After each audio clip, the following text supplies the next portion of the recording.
A kde skrývaš otázky ty, Hani? No. Nejaký váčok tu máš.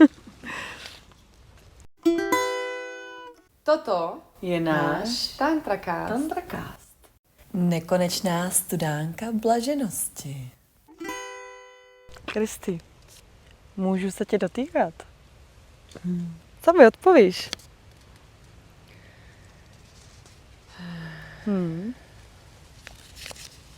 Ja mám veľmi rada dotyk, ktorý chápe tú moju podstatu.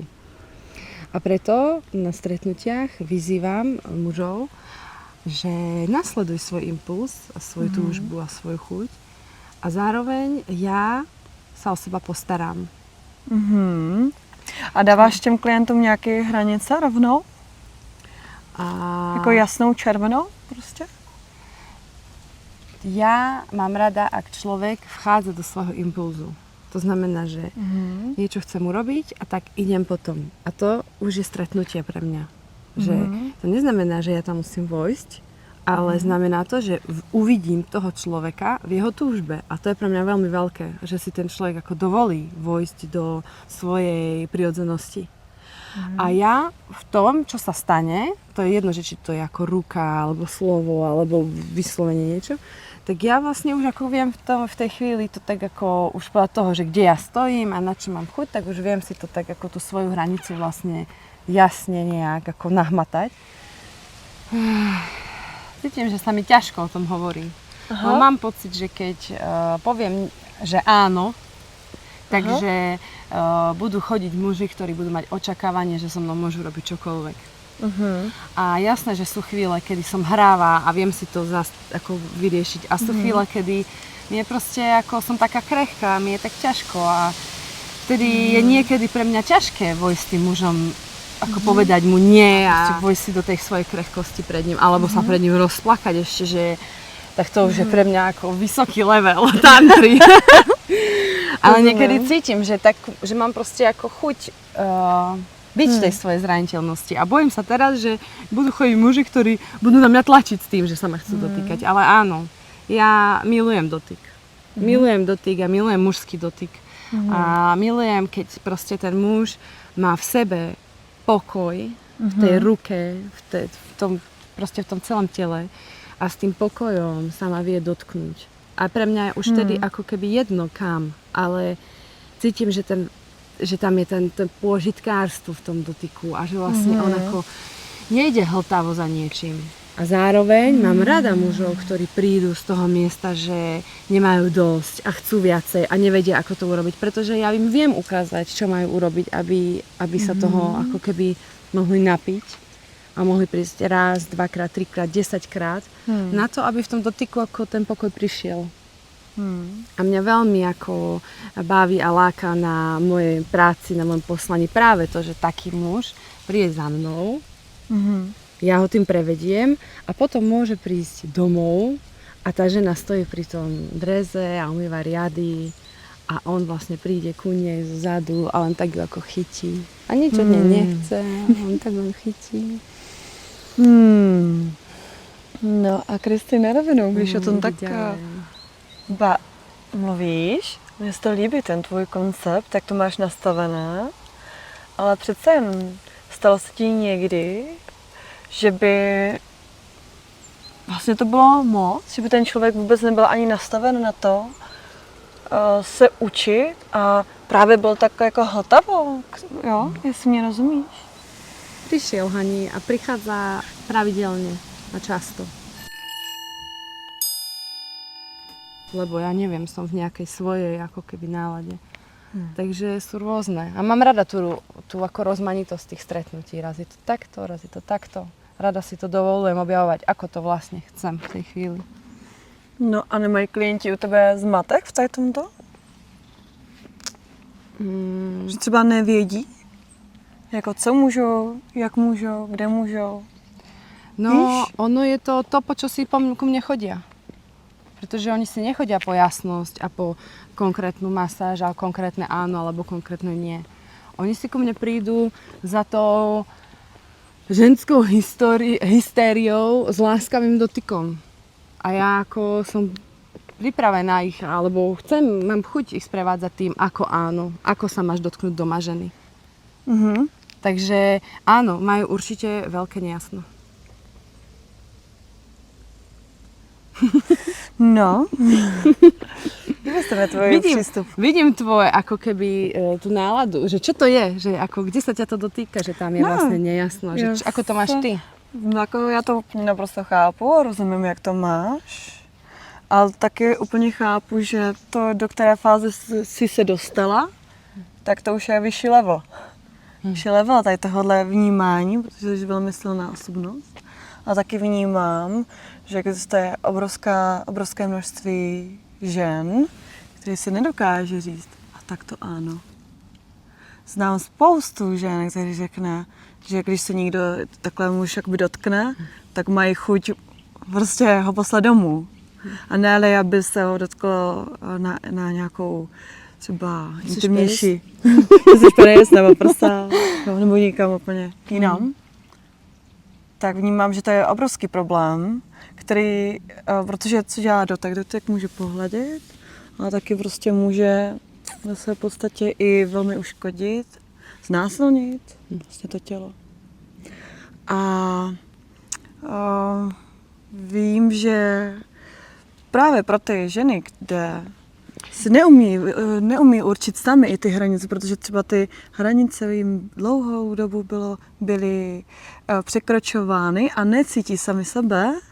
A myslíte, že to, když klient z ničehož nic takhle chytne prso a začne ho dlachnit, nebo rovnou někam strčí ruku, No áno. takže to je v pořádku a neumí to. Ja chcem k tomu povedať, pretože to je dôležité, že ja som rok po každom stretnutí vyplňala 30 otázkový dotazník. Dotazník? Ja som si vytvorila so svojím podporným tímom 30 otázok. Jakým týmom? S ktorým žijem, čiže muž našich Ja, dní, jasne. moja priateľka, jeho žena a vlastne vytvorili sme fakt silné otázky pre mňa stavané, ktorými som prechádzala za každým stretnutím a ktoré boli jadrné. Často som sa proste bila, revala, proste nechcela som ísť do toho, ale tento rok mi vlastne pomohol na to, aby som mohla púšťať tie, ako hovoríš, tie ako zranenia toho znásilnenia tela. Že vlastne ten rok bol veľmi pre mňa silný a bol pre mňa veľmi dôležité, aby som prechádzala tými nie. Ja som mala veľmi silné hranice. Nie, robila som v salóne, bolo to jasné. A keď som si dovolila mať ten svoj bezpečný priestor, jasne ohmatateľný, potom som sa s ním mohla ďalej hrať. Aj to preto, že som vedela, že mám za sebou alebo so sebou ľudí, s ktorými to viem prejsť, rozprávať sa, preplakať a môžem ísť ďalej. Takže tá podpora, ako tá sebareflexia v tom bola ako veľmi dôležitá tento obdobie. Ja cítim, že je veľmi dôležité, aby som si ako žena a každá masérka dovolila tú skutočnú reakciu. A ja viem, že je ťažké ako keby si to dovoliť, ak pracujem pre niekoho, alebo aj len tak vlastne nemôžem dať facku klientovi. Ale zároveň vnímam, že ak sa ma dotkne muž a vo mne to urobí hnev a hrôzu, tak ja potrebujem nejak to ako keby vyjadriť, niečo urobiť, aby to vo mne neostávalo. Lebo potom vlastne to len sa zbiera a to potom ako vlastne, to potom blé.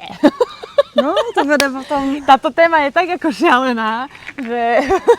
Ale strašne dôležitá, že jo? Je veľmi dôležitá. A áno, ja môžem byť masérka, ktorá má totálne hranice. Čiže nesmieš sa ma dotýkať. Ja s tebou pracujem, s tvojou energiou. Ty si tu preto, aby si to vychutnával a nič viac. A je to v poriadku. A vidím, že ak sa tieto reakcie nedovolia tomu telu, a to sa dá aj odložiť, ja nehovorím, že teraz musím hneď zareagovať prudko a môžem si to zobrať po stretnutí a prejsť to s niekým a vypustiť tú emóciu a ísť ďalej, lebo tá emócia sa netýka toho človeka, ktorý prišiel, ale toho, prečo moje telo reaguje takto na dotyk, niečo z minulosti a tak ďalej. A to sa dá s profesionálmi prechádzať a ísť ďalej.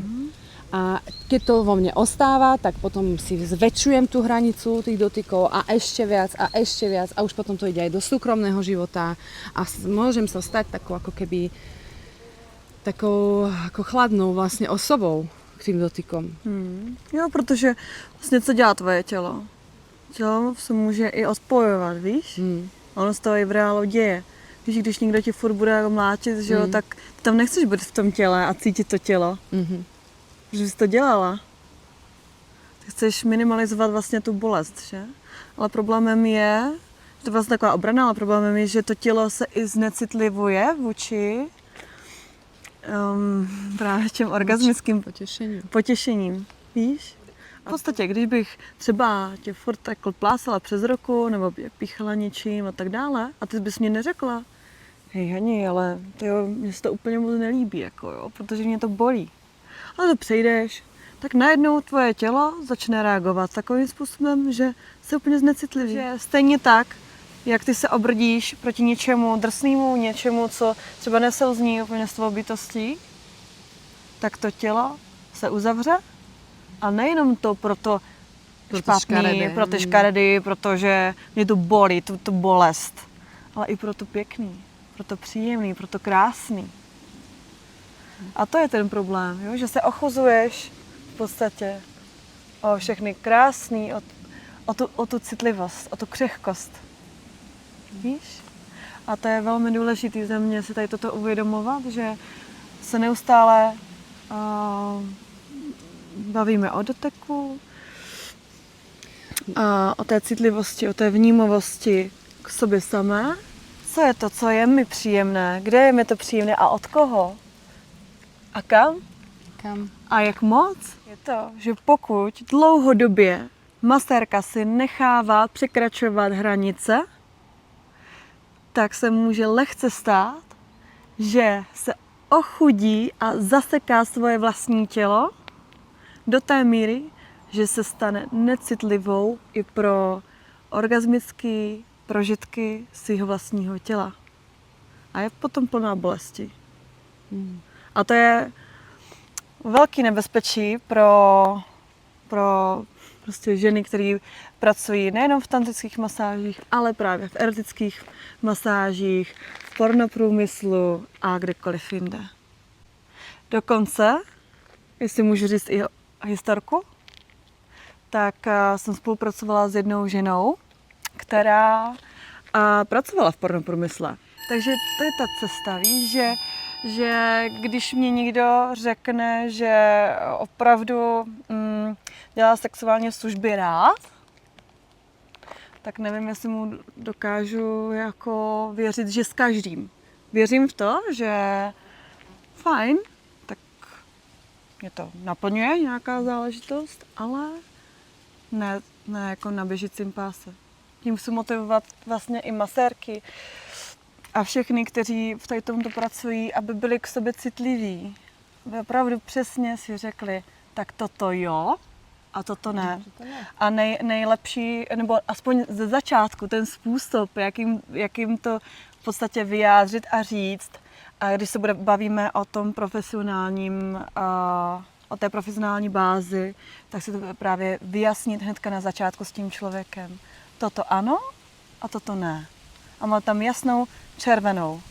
A to, co je třeba, to, že já dovolím a řeknu, já mám ráda dotek, což je super, fajn. Já vždycky říkám, že já miluji dotek, proto dělám dotekovou práci a nechci nic zakazovat.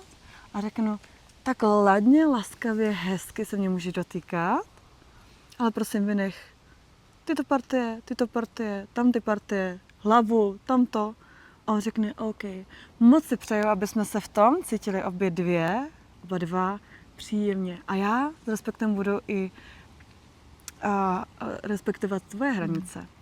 Víš? Takže za mě tady toto vyjádření úplně na začátku si takových jako důležitých hranic je více než důležitý a hlavně i pro ženy, které v tom trošku plavou, kteří to nemají jako ty, která už ví, s kým ano, toto, s kým ne, tady toto. Tiež sa v tom občas zamotám. Ako deje sa to, ale v čo verím je, že to mám priestor a to bezpečie v mojom živote, aby som to mohla ako prejsť. Aby som mohla, áno, dotklo sa ma to. Teraz bola prekročená moja hranica. Proste áno. Že to je to, že ako idem do toho. Ale musím povedať, že tým sexuálnym životom, ktorý sa mne vlastne ako keby odpálil v puberte, akým spôsobom som od toho išla a častokrát som mala sex na alkohole, čo ja úplne vnímam, že tam moje hranice sa posúvajú do úplne enormných šialeností, tak som zistila po nejakom čase, že som roky nevedela dosiahnuť žiadny orgazmus. Som bola až v takom ako také apatii a v takom až že nie vlastne. A potom prišli rôzne zápaly a problémy a až potom, keď som nastúpila na tú cestu tých tu je moja hranica, tak ty stojí 2 metre odo mňa, tak zase sa začalo moje telo prebúdzať.